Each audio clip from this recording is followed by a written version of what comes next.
बिस्मिल्लाहिर्रहमानिर्रहीम। अस्सलाम वालेकुम नाज़रीन, एक नए व्लॉग के साथ आपकी खिदमत में हाजिर हैं। आज हमने दावत दी है ईसा नकवी साहब को।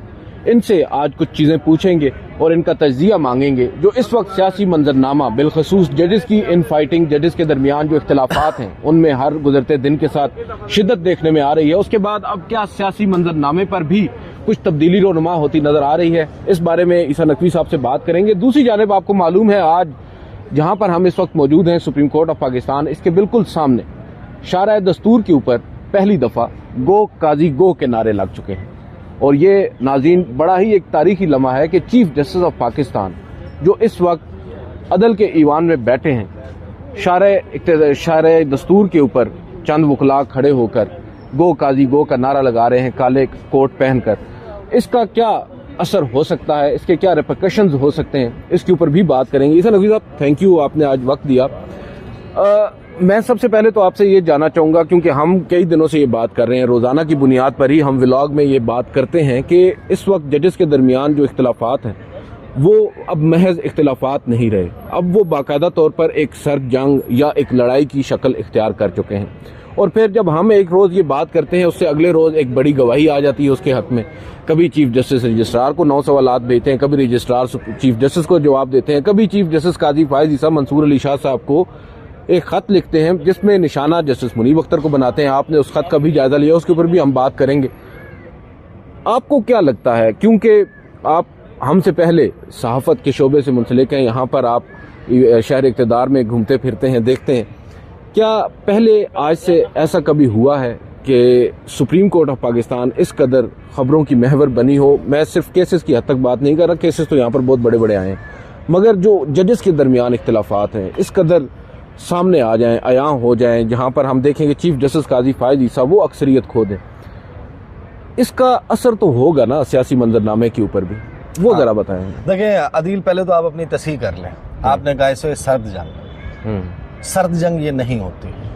सर्द जंग जो है वो प्रॉक्सीज के जरिए लड़ी जाती है। सर्द जंग में आप खुद मैदान जंग में नहीं उतरे होते, आपने तलवार अपने हाथ में नहीं उठाई होती, असलहा आपके हाथ में नहीं होता, आप खुद उसकी कमांड करते हुए नजर नहीं आ रहे होते। ये सर्द जंग नहीं है। मतलब आपको अर्तुगरुल जो है वो घोड़े पर, ये जो है ये एक प्रॉपर खुली नंगी जंग में तब्दील हो चुकी है।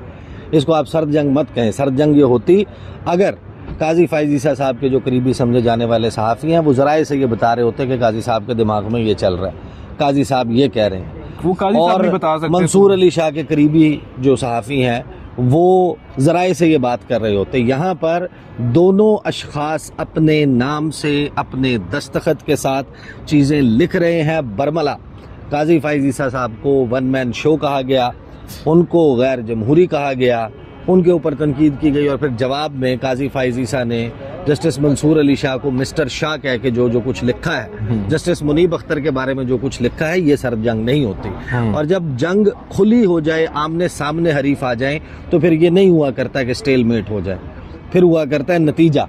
अब ये जंग है और जंग भी नतीजा खेज मरहले में है, और इसका नतीजा जो है वो अब एनीबडीज गेस, अब मामला कहीं भी जा सकता है। देखें क्या सिग्निफिकेंट हुआ है।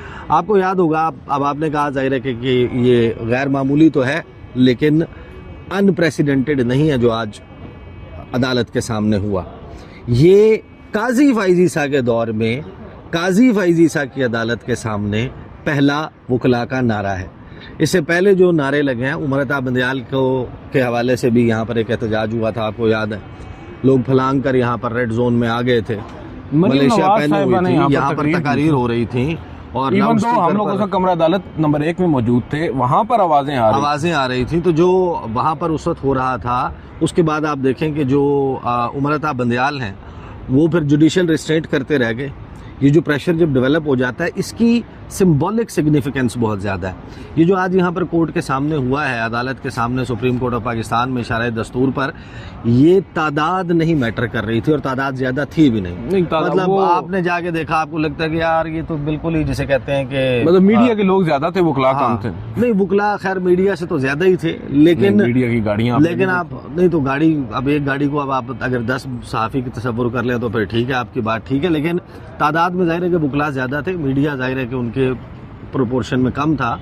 लेकिन इसमें जो तासुर था ना, वो वाज़े तौर पर सिर्फ यही आया है कि जैसे सिर्फ पीटीआई के वकला इकट्ठे हुए हैं। यहाँ पर मामला ये है कि आपको वाज़े तौर पर बड़ा संगीन किस्म की चीज़ें नज़र आ रही हैं, जो अदलिया की आज़ादी पर जो है वो कदगन लगाने की, उसकी इंडिपेंडेंस को अंडरमाइन करने की एक डेलिब्रेट अटैम्प्ट भी नज़र आती है, उसको ज़ेरे दाम लाने के लिए हुकूमत का एफर्ट भी नज़र आता है। और उसमें आइन के साथ पाकिस्तान के जिस किस्म की बुनियादी तब्दीलियाँ, आप खुद सोचें, 1/3 आइन इस मुल्क का तब्दील किया जा रहा है और हुकूमत वक्त जो है उसने उस प्रोसेस को फॉलो नहीं किया।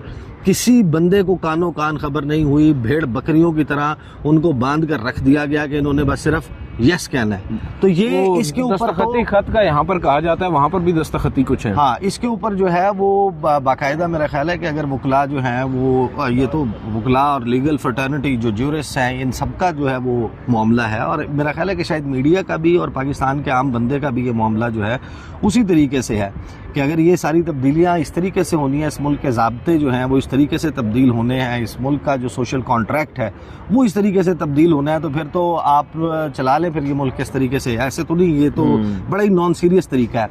अलबत्ता जो पॉलिटिकल इम्पैक्ट है वो आप ये देखें कि मामला जो है वो अब फना और बका के मरहले में है। गोया कि अगर काजी फ़ाइज़ ईसा जो है उनकी बका आपको नज़र आती है तो वो जस्टिस मंसूर अली शाह और उनके करीबी जजेस जो हैं उनके लिए फ़ना है।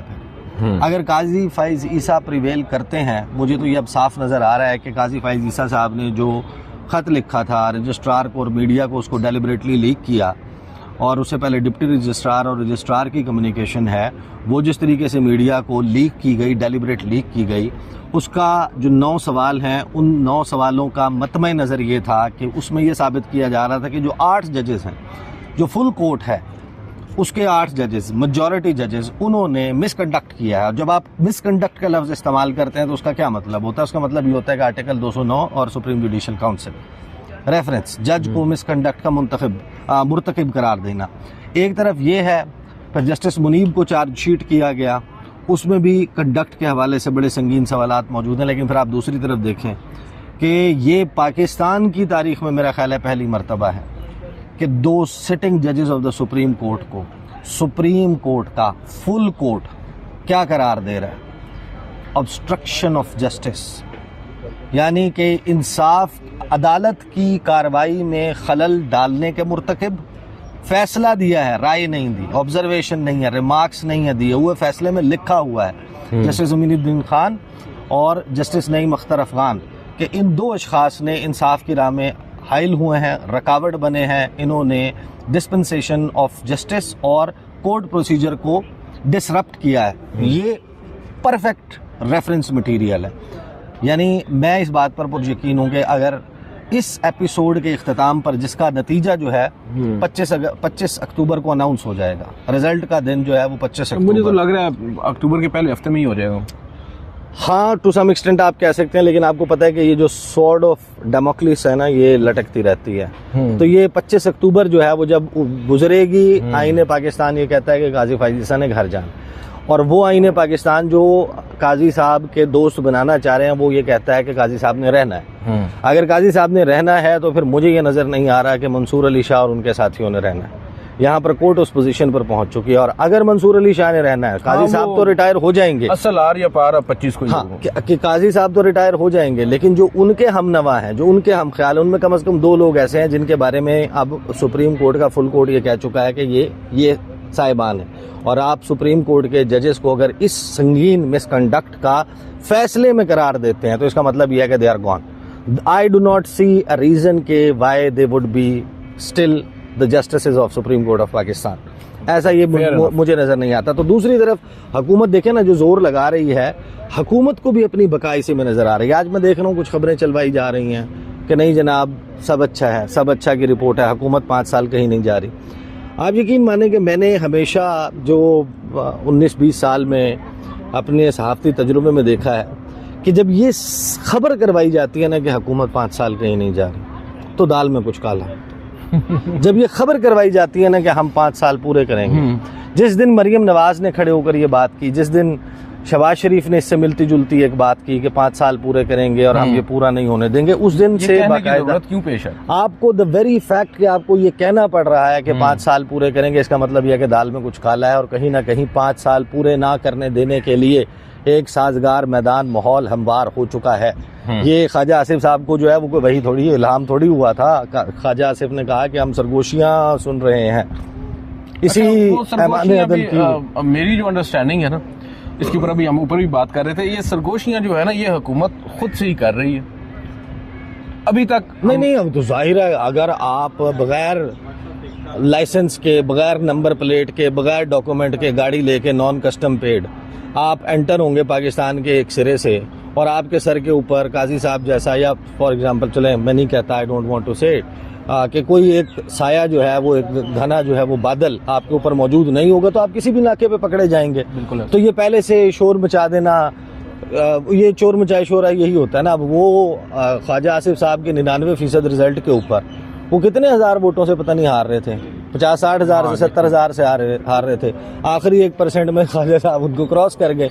अब ख्वाजा साहब ये कहें सरगोशियां सुन रहे हैं, आपको सरगोशियां नहीं, आपको तो ड्रोने ख्वाब भी आने चाहिए, और वो भी बाकी। यानी कि देखें, या तो तरीका ये है ना कि आपके हलके में हर पोलिंग स्टेशन के ऊपर आपका पोलिंग एजेंट मौजूद था, उसको फॉर्म 45 मिला है। अगर नवाज शरीफ जैसे स्टेचर का बंदा, एक सियासी जमात का कायद, सरबराह, वोट को इज्जत दो, 3 दफ़ा का प्राइम मिनिस्टर, आप उनकी CV निकाल लें, पढ़ लें, जितनी बड़ी जनाब इस्टेब्लिशमेंट की गोद में चढ़ने उतरने की लंबी दास्तान, उसको जहन में रखें। उसके ऊपर ऐसा संगीन इल्ज़ाम लगे कि ये यास्मीन राशिद से को पता नहीं कितने हजार, दसियों हजार वोटों से हार गया है, तो आपको तो उनकी बोलती बंद करने के लिए उनके मुंह पे मारने चाहिए फॉर्म 45।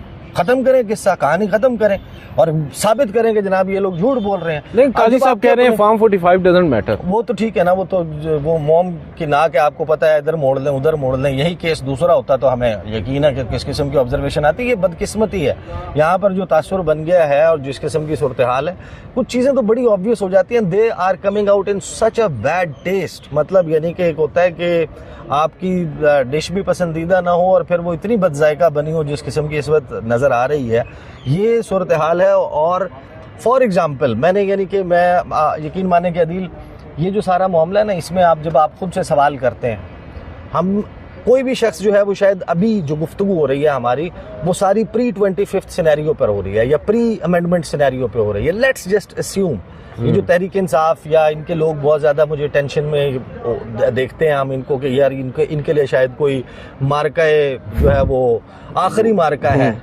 कि जिसके बाद शायद दुनिया फना हो जानी है। लेट्स जस्ट अस्यूम या इन्हीं तरह मीम पास हो जाती हैं, फिर कौन सी दूध और शहद की नहरें जो है वो यहाँ कॉन्स्टिट्यूशन एवेन्यू से बह रही होंगी। और नैरेटिव कंट्रोलिंग में काफी हेल्पफुल होगा ना गवर्नमेंट के लिए। सर देखें, बात ये है कि अदलिया पर डायरेक्टली एक शब खून मारने के मुतरादिफ मैं तो समझता हूँ ये जो मुजव्वजा आईनी तरमीम हमारे सामने हो गई आईनी तरमीम, फिर क्या होगा? क्या मईशत का पहिया चल जाएगा? नहीं, वो क्या बैरूनी सरमायाकार जो है वो डॉलर्स के ब्रीफ केस और बोरियां भर के पाकिस्तान दिन के बहलाने को ये ख्याल अच्छा है, कम से कम उनको अपनी तशफ़ी जरूर हो जाएगी, ख्याल एक ज़हन में होगा कि यार नहीं अब असल जो हमें अभी तक बात समझ आई है तजुर्बे से कि जड़े इत्थे पैड़े वो लाहौर ही पैड़े। बात यह है कि जो PDM का सीजन 1 था उसमें जितनी जमातें थी सारी की सारी मिलकर वो मुआशी मुहंदिसीन, वो जो कहते थे कि वो आपको याद होगा मुख्तलिफ टॉक शोज में बैठ के गैस इतने में कम हो जाएगी, डॉलर इस तरीके से नीचे आ जाएगा, लोड शेडिंग ऐसे ख़त्म हो जाएगी, बिजली की कीमतें ऐसे कम करनी, हर चीज़ का फार्मूला और कुलिया बताते थे ना। जब हुकूमत में आए फिर क्या हुआ? हुकूमत में आने के बाद हर गुजरते दिन के साथ लोगों के हालात ज़िंदगी ख़राब हुए और उसके नतीजे में ही 8 फरवरी हुआ। 8 फरवरी के अगर 3-4 फैक्टर्स हैं ना, मेन डिसाइसिव फैक्टर्स हैं, उनमें एक इमरान खान का जेल में रहना और डील ना करना है, दूसरा सोशल मीडिया है, तीसरा इस और सबसे शायद कारी जो फैक्टर है वो इस हुकूमत की बदतरीन परफॉर्मेंस है।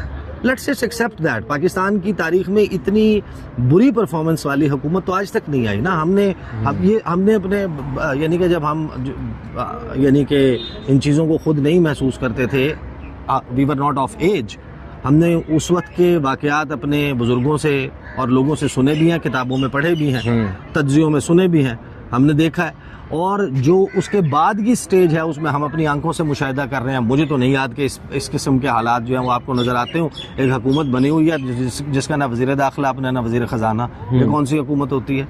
मतलब जो सबसे इम्पोर्टेंट दो सब्जेक्ट्स हैं, एक दाखिला है, एक ख़जाना है, ये दोनों ही आपके पास नहीं है। खारजा आपके पास वैसे ही नहीं होता, दिफा आपके पास वैसे ही नहीं होता। तो शहबाज शरीफ क्या, यानी कि अब माजरत के साथ मसला वो आ गया कि अब तो पुल भी नहीं बन रहे जिनका इफ्तिताह करें आप। जो आखिरी आपका महकमा रह गया था पीडीएम सीजन 1 में, वो ये था कि पुलों का इफ्तिताह कर देते। वो पुलों के इफ्तिताह की सहूलत भी आपके पास नहीं है क्योंकि आपके पास इतने पैसे नहीं है कि आप नए पुल बना रहे हो। तो ये तो सूरत हाल हुई भी है। तो ये जो आईनी तरमीमी पैकेज है ये पास हो जाने से सिर्फ ये होगा, अब आप एक ऐसा सिनेरियो है जिसमें आप ये सोचें कि 6-7 जज सुप्रीम कोर्ट ऑफ पाकिस्तान के वो रिज़ाइन कर जाएं, 8 कर जाएं, 10 कर जाएं, 12 कर जाएं, फॉर एग्जांपल आपकी हाई कोर्ट से कर जाएं, आपके वकला जो हैं वो सड़कों के ऊपर हों और ये कन्वेंशन कर रहे हों, कोई लॉन्ग मार्च हो रहा हो, फिर उससे क्या होगा कि यहाँ पर कोई सरमायाकारों की लाइन लग जाएगी। क्या सूरत हाल बेहतर हो जाएगी? असल चीज़ तो यह देखें, बुनियादी बात यह है कि इस वक्त इंटरनेशनली हमारा जो असर व रसूख है वो कहाँ पहुँच चुका है। आखिरी मरतबा कब किसी बड़े शख्सियत ने पाकिस्तान का दौरा किया था?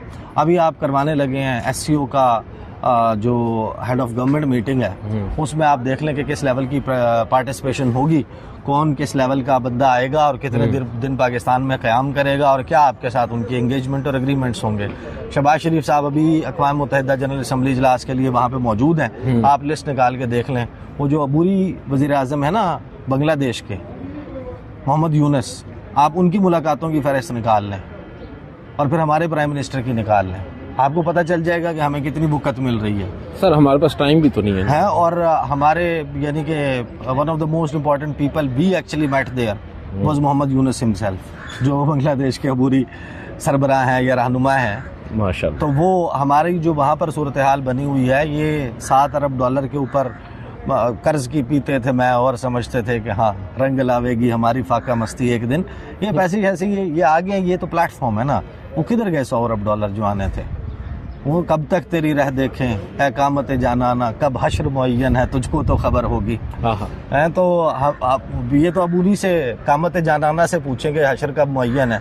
वो जो $100 अरब आना था वो कब आएगा, वो जो 9 मन तेल है वो कब आएगा, राधा को आप कब नाचते हुए देखेंगे। ये सूरत हाल है, बातें करोड़ों की, दुकान पकौड़ों की। शहबाज शरीफ साहब बुनियादी काम, अपनी छोटी छोटी जिम्मेदारियां वो अगर आप पूरी हो रही होती, आप खुद सोचे ना, इमरान खान या PTI को लोग क्यों याद करते अगर 149 रुपए का पेट्रोल होता, अगर 186 पे अगर गए थे वो तो 185 के ऊपर पेट्रोल होता, 1 रुपए नहीं कम कर सके आप। मतलब आज आप कहानी सुनाते हैं बाहर आके बड़े फखर से, जनाब महंगाई कम हो गई है। और महंगाई बढ़ने की शरह कम होने में और महंगाई कम होने में ज़मीन आसमान का फ़र्क होता है। आपने सिर्फ ये किया, और वो कौन सी भी शरह भी कौन सी कम हुई है जो आप ही ने बढ़ाई थी। मतलब आप तो यूं बताए ना कि अगर 100 रुपए की चीज थी वो 90 रुपए की हो गई होती है महंगाई कम होना। और 100 रुपए की जो चीज आज से 1 हफ्ते के बाद 110 की मिलनी थी, अब क्योंकि वो 2 हफ्ते के बाद 110 की मिलेगी, इसका मतलब है महंगाई बढ़ने की शरह कम होना। तो उसको अगर आप सेलिब्रेट कर रहे हैं और आपको लगता है कि यही आपकी सबसे बड़ी अचीवमेंट है, तो माजरत के साथ फिर आपने तो इट्स अ नॉन स्टार्टर ना। आप अपनी चीज़ों को बेहतर कर लें। ये साइनी तरमीम के करने से मुझे नहीं समझ आती कि वो आला दीन का कौन सा चराग है जो रगड़ा जाने लगा है कि जिससे एक जिनी निकलेगा वो आके कहेगा कि क्या हुक्म है मेरे आका, और शहबाज शरीफ कहेंगे कि यहाँ पर दूध और शहद बुनियादी तौर पर तो नहरें बहा दो तो मकसद सर वो तो आपकी बात दुरुस्त है, यहाँ पर ना दूध शहद की नहरें बहेंगी। मकसद तो साइनी तरमीम का सिर्फ ये है कि बस ये हुकूमत जो है वो किसी तरीके से 5 साल या 10 साल जो मनसूबा है ये इंटैक्ट रहे। और वो क्योंकि टफ टाइम मिल रहा था इनको अदलिया से। कुछ रिश्ते होते हैं जिनका निभाव होता है और कुछ होते हैं जिनको घसीटा जाता है। ये रिश्ता वो है जिसको घसीटा जा रहा है, इसको चलाना नहीं कहते। इसको कहते हैं चिपका रहना। है वो कुर्सी है तुम्हारी, ये जनाजा तो नहीं है, कुछ कर नहीं सकते तो उतर क्यों नहीं जाते। क्या बात है। या पत्नी कौन सा वो मार क्यों नहीं जाते वगैरह वगैरह। बहरहाल इस किस्म के वो है। तो अभी तो देखें, ये तो किसी को लगे कि कोई बंदा आउट ऑफ प्रोपोर्शन बात कर रहा है, हर सुनने देखने वाला शख्स खुद से सवाल कर ले कि क्या आज वो बेहतर तसव्वुर करता है। आज वो ज़्यादा आसूदा तस्वुर करता है, आज उसकी सिक्योरिटी जो फाइनेंशियल सिक्योरिटी है उसको वो कहाँ रेट करता है। वो अपने बच्चों के मुस्तकबिल के हवाले से जितना आज से 3 साल पहले फ़िक्रमंद था, क्या उससे कम फ़िक्रमंद है या उससे ज़्यादा फ़िक्रमंद है? इसका जवाब खुद से ले लें, उसके बाद फिर ये सारे तज्ज़िये आसान भी रह जाते हैं, ये पीछे चले जाते हैं। चलें, बहुत बहुत शुक्रिया ईसा नकवी साहब। नाज़रीन, आपने सुना इन तरमीम के आने के बाद अगर ये आ जाती हैं, मुल्क की जो मंजरनामा है वो कैसे तब्दील होगा या नहीं होगा, उसके हवाले से इन्होंने बड़ी डिटेल गुफ्तगू की है। अब आगे मजीद क्या होता है, सुप्रीम कोर्ट ऑफ पाकिस्तान, क्योंकि हमारा डोमेन यहाँ पर है, यहाँ से जो कुछ भी डेवलपमेंट्स होंगी वो हम आपके साथ शेयर करेंगे और मोस्ट प्रोबेबली आज शाम तक एक बड़ी डेवलपमेंट भी हो सकती है। आज की इस वीडियो से इतना ही। मुझे ईसा नकवी साहब को इजाज़त दीजिए। अल्लाह।